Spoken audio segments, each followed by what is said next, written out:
with the first flood, there was probably 18 inches of water. Gaynor, I want to say, how are you? But I think I know how you are. You're not great.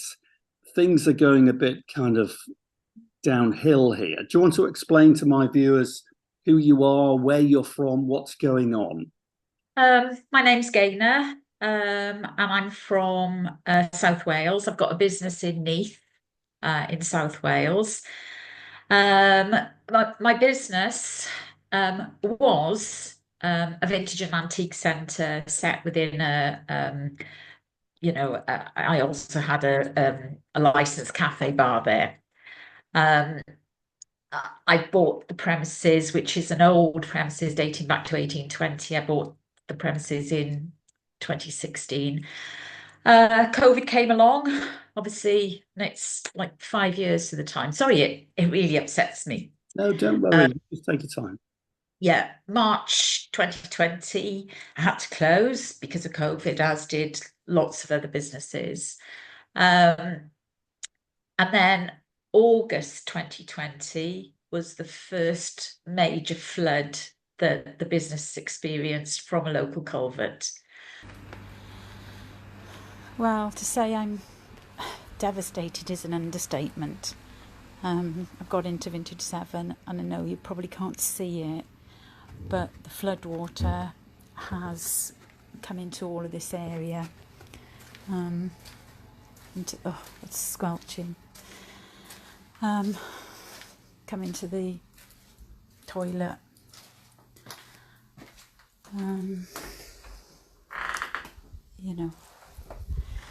Gone into the gents. All of this is sodden.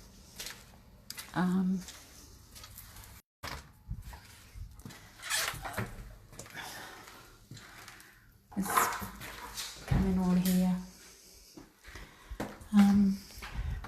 And I would say purely because the culvert was completely blocked. I've got photos of the culvert.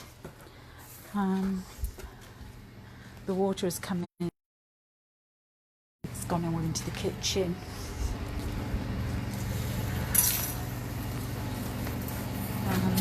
Which is a force of water because it's come through the back door and it's come through the retaining,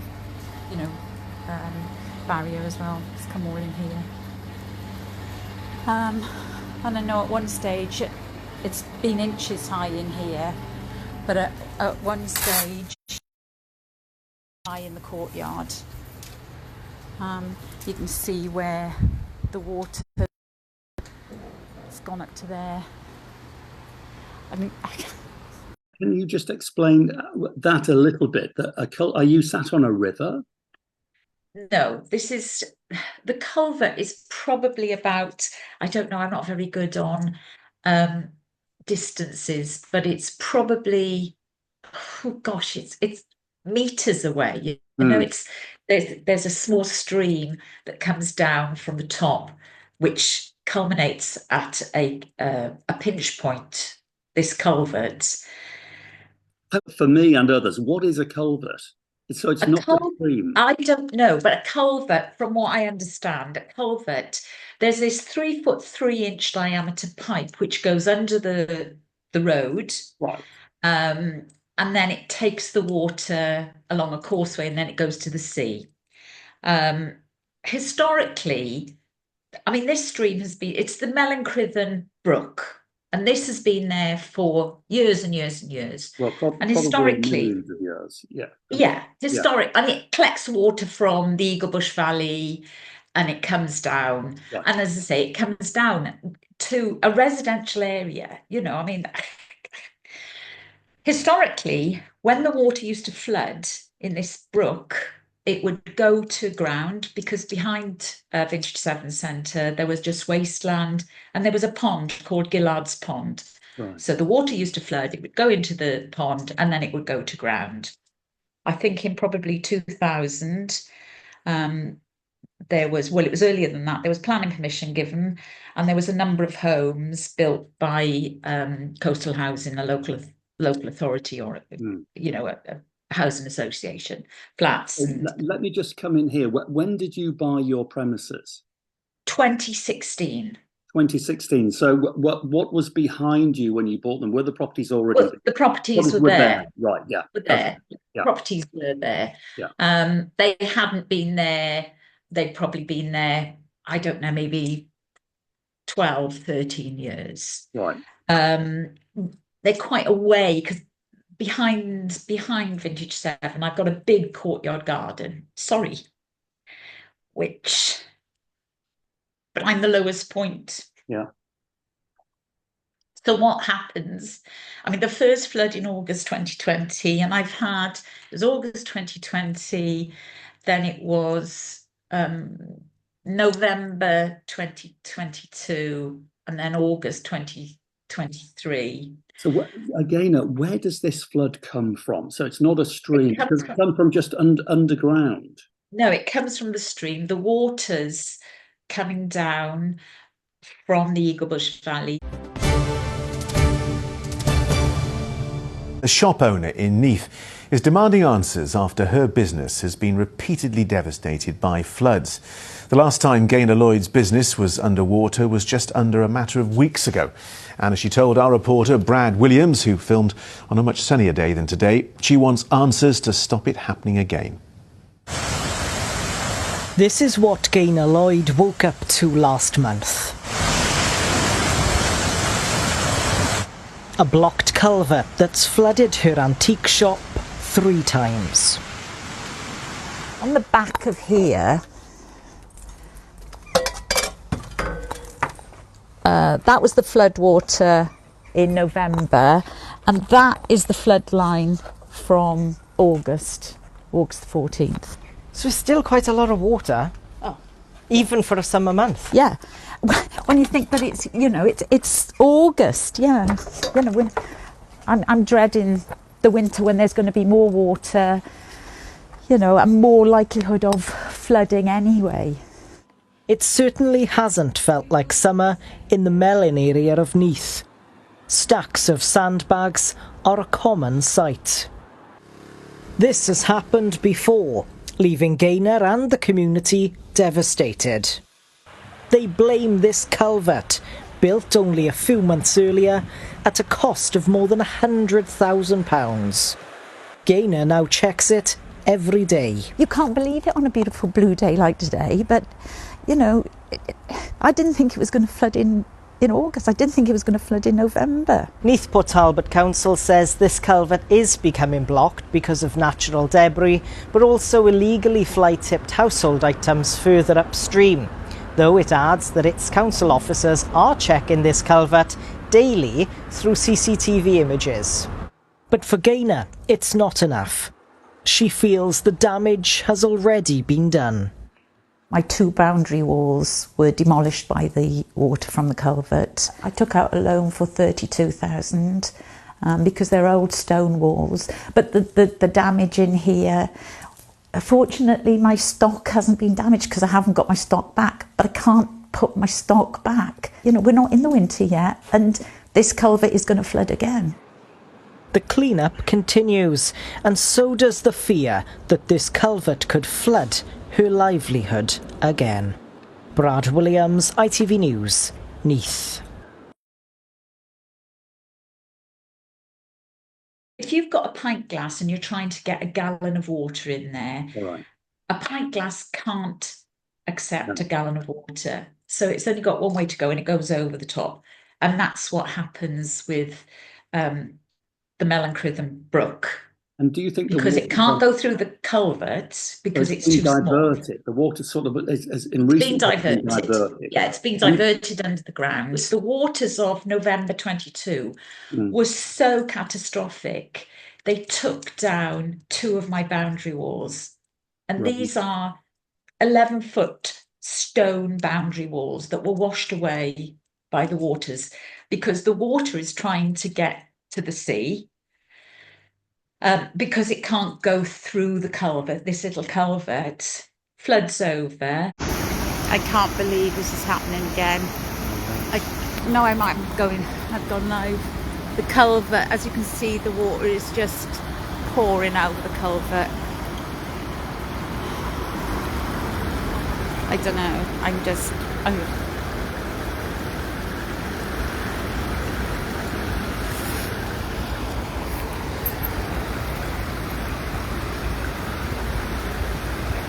Megan, my daughter's she's got Wellingtons on, so she's just gone in to see.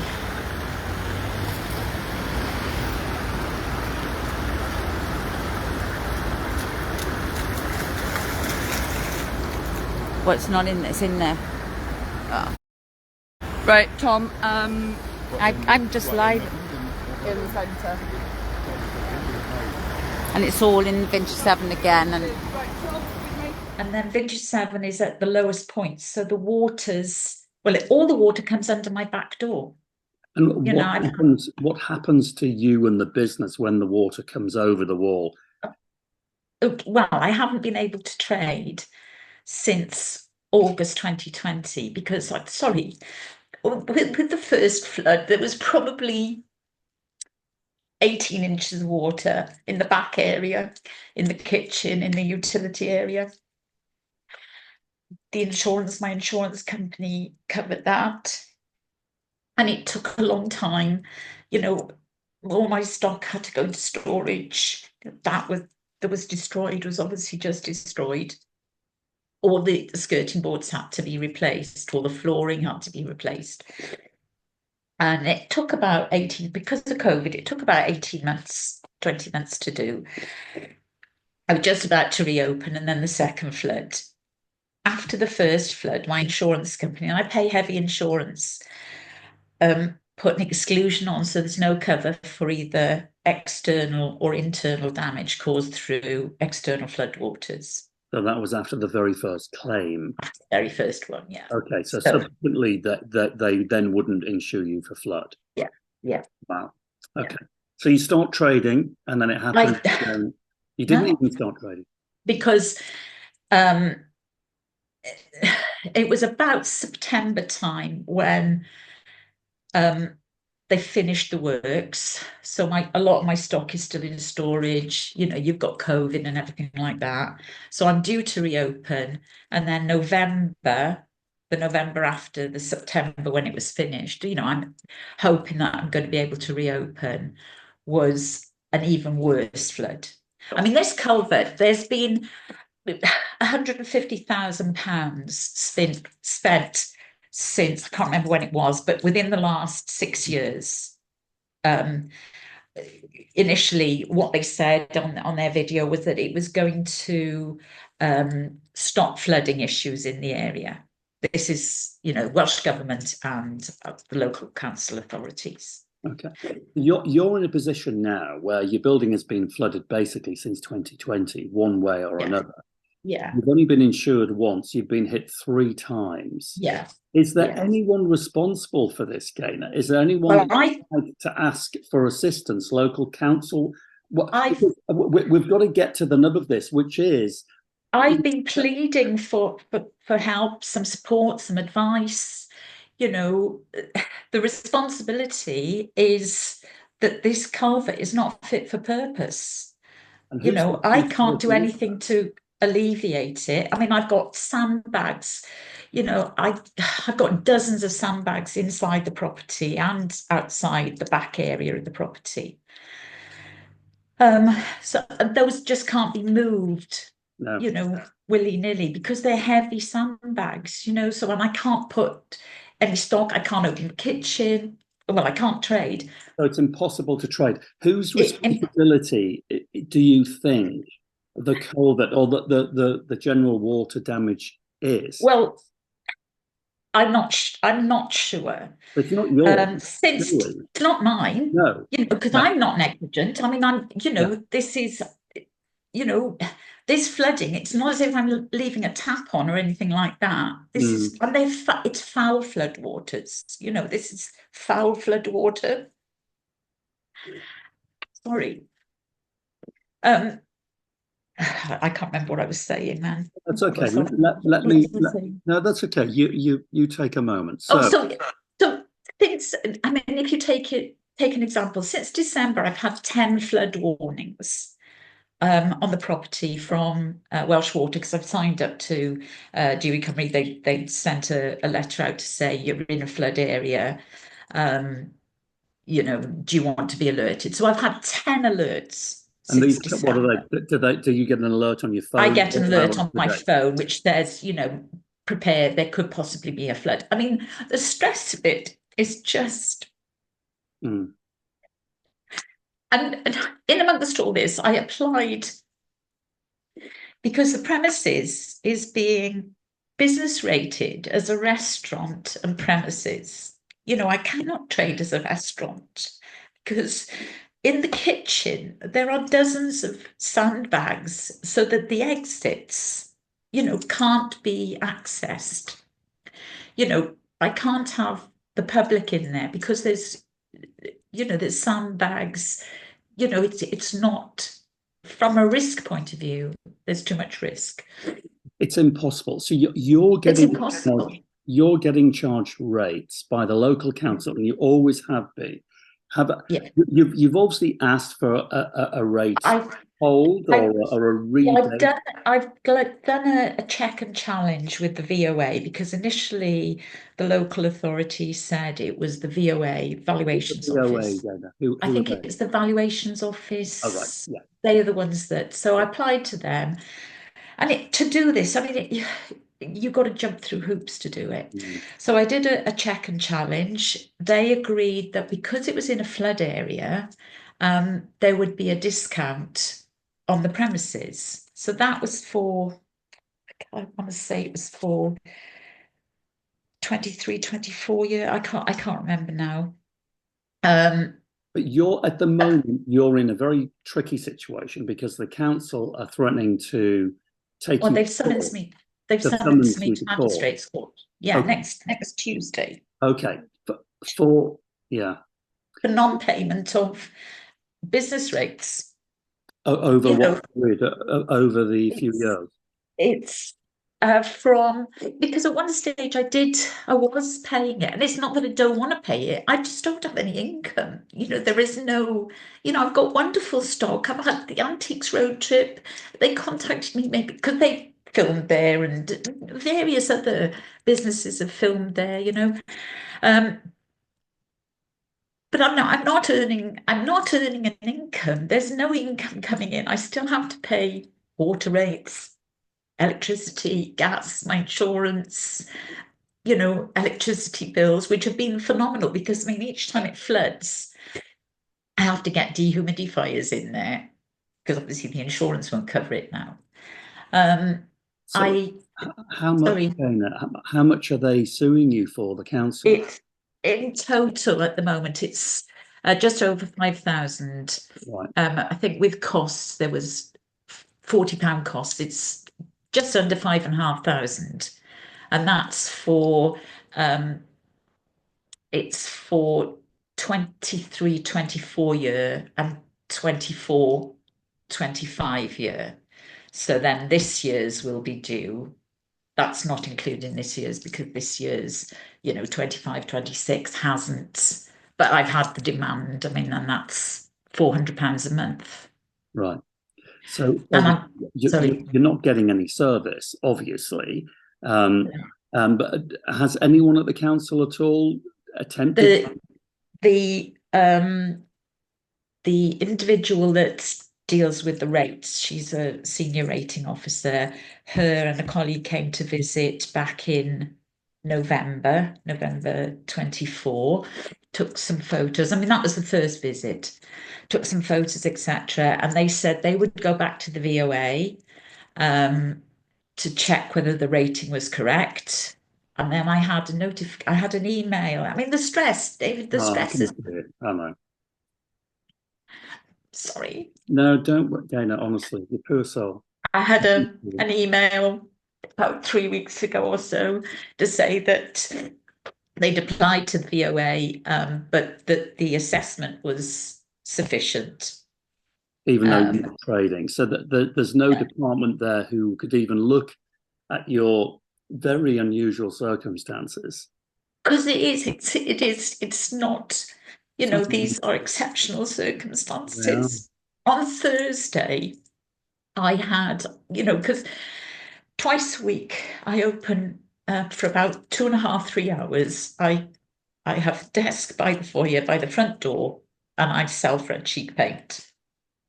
And that's the only thing that I'm able to do, although I'm probably going to lose that high stockist status. Sorry.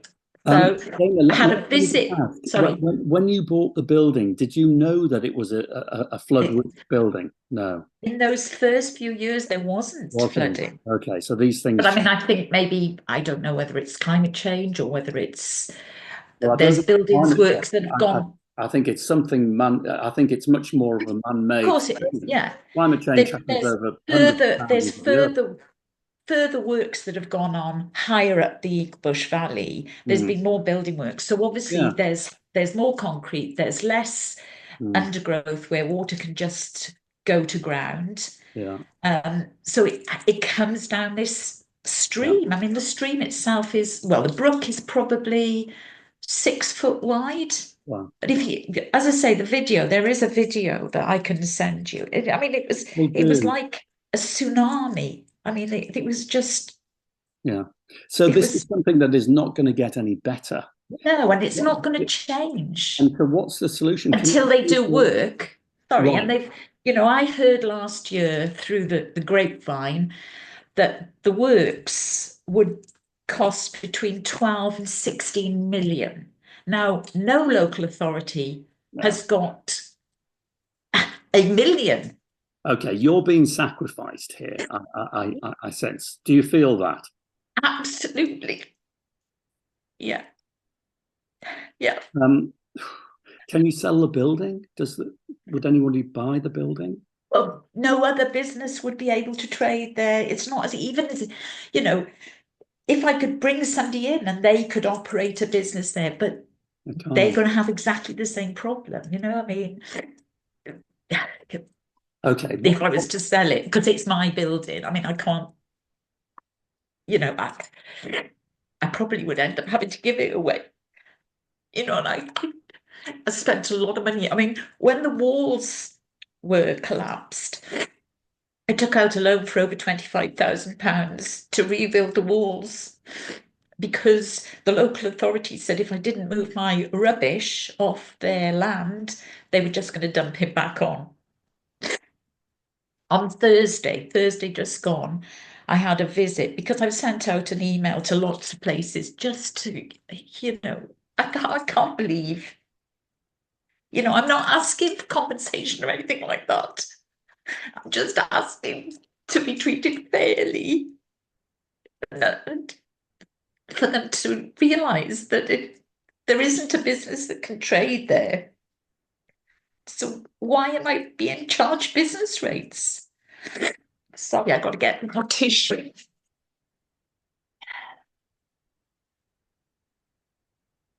Sorry, David. Oh no, Gaynor, don't worry. Honestly, I can feel the pain and the anguish here. And as I say, Thursday just gone, I had the fire department came to do a fire risk audit. I mean, it was very strange, and I thought it was very much, I mean, as they said, well, you can't trade here, because as I say, the sandbags are blocking fire exits. It's an empty building, isn't it? Yeah. Well, it's got effectively. Yeah. Yeah, I mean the back area that floods. What are we hoping to do? What are you looking to do? So I'll put this out on my channels, and hopefully there might be people out there who've they won't have been in an identical situation, but they might be able to advise you and help you. What are you looking for, Gaynor? For some advice, I don't know, or for some advice. What can we do? I'm not terrified. I'm really worried about going to the magistrate's court. I've never been to a magistrate's court in my life. And the council have said, oh, well, you don't have to go. But if I don't go, I'm accepting that the rates are correct and they're not correct. No, you must go. And I think a magistrate is you remember you've never been to a magistrate's court, but a magistrate is just a person, a human being, and they'll listen to your story.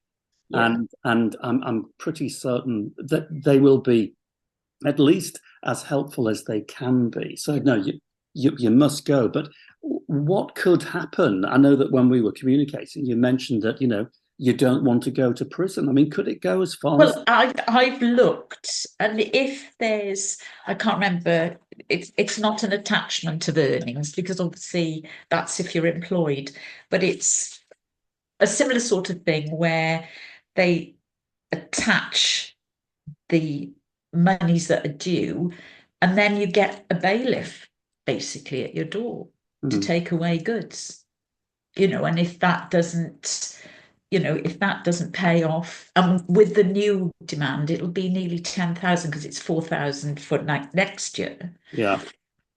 So that is the ultimate fear, really, isn't it? If nobody helps you, and these people keep coming for you, custodial. There's nothing else that could ever happen, because if you don't have the money to pay, you don't have the money to pay. No. Oh, right. Okay, so it's a shout out then, isn't it, to anybody with experience in this area, maybe someone legal. Now, what part of tell my viewers what part of Wales you're in again? The business is in Neath in South Wales, which is fairly close to Swansea. Yeah, okay. Wow. Is there anything else we can say to people? I don't know. And as I say, I've got some nice stock. I mean, I had some nice antiques, some nice vintage. I can't put clothes in there because, even with the best will in the world, the damp is still there, and just. And what's the future? What are you hoping for? If you can get over this with this... I'd love to be reopened. Yeah, that's not practical, because even if they threw £50,000 at it, it's not going to stop that culvert from flooding. Would you be insured against this for, a collapse in a property's value due to, some event? Would you be insured? No. Wow. Okay. Well, maybe there might be someone out there who understands this better than us, and maybe there might be something. Yeah. I'm not sure. Gosh. And the thing is, I have to have insurance. Funny enough, I've literally just renewed the insurance now, and we're talking thousands. I mean, this is not just, this is not just a small amount. It's over £3,000. But I have to have insurance, because if the building burnt down, or if somebody literally came in, because I'm a sole proprietor, if they literally came in through the front door and fell down and broke their leg, I'm personally responsible for it. Right. Okay. Gosh, where do we go from here? And just a shout out to people out there, wherever you are in the world, is there anything you can do to assist? Any good advice that you can help? Because I mean, about 2 years ago, when the walls were brought down, I got hold of the planning things for the property, the land behind, which the original one, it was all undergrowth, and then they've got these 3 small soakaways, which cannot, I'm not a technical person, and I'm not a building inspector, but it cannot take the volume of water that comes down and tries to get through these culverts. Some culverts are so big that you can get a 6-foot person walking through it. Obviously, if the culvert was a 6-foot diameter culvert, it could take the volume of water, but at 3 foot 3 inches.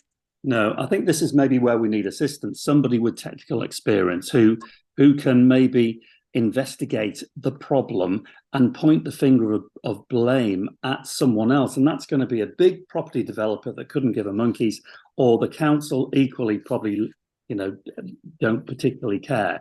But you need a bit of an investigation, I think, as to find out what the cause is and who is responsible, because somebody's responsible and it's not you. This is the problem. Okay, Gaynor, we'll do it. I'll put the video out. Okay. Anyone out there, engineers, people with experience in legal matters along these lines, whatever, or anyone in that area who's willing to somehow help Gaynor, Or even if not in the area, I can travel. You know, I'm Yeah. mobile. I have got a car. I can travel. Well, look, So we're that wouldn't be chatting a on problem. Zoom. You can, and I think you mentioned to me that someone with legal experience to go to the magistrates' court with you. That would be helpful, wouldn't it? Well, I asked for that, and I have approached Swansea Law Clinic because I've sent out emails to all and sundry. And I've got to be honest, you are the only person that has really taken any interest.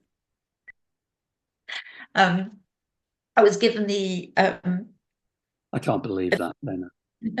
I was given the address of Swansea Law Clinic, so I approached them last week. I'm still waiting to hear back from them. Swansea Law Clinic. Swansea Law Clinic, because And they'll give what half are an hour. they? Well, they'll give a half an hour of advice free Right. of charge, or so I've been told. You know, I'm quite competent to go to the magistrates' court on my own. I know I can do it. Listen, I know you can. I think you explain your case very well, and it's very I honest. just don't want to say the wrong thing, you know. You won't in a magistrate's court. I'm pretty certain. There's nothing you've done wrong. So I'm sure you're fine, but it wouldn't be a bad idea just to get some free legal advice from somebody. Right. Well, let's get this video out and let me know how things go, and I'll let you know if anyone gets in touch with me, and likewise, and we'll keep on talking. And if you want me to send an email to the Swansea Law Clinic, whatever that is, I'm happy to do that as well. Yeah, I'll give you forward that on to me, and I'll just forward on saying I'm making a video. The video will be going out. Would you please, consider this case? Something along those lines. Okay. Yeah. Let's do that. I'll give you their address when I send you the food. All right, Gaynor.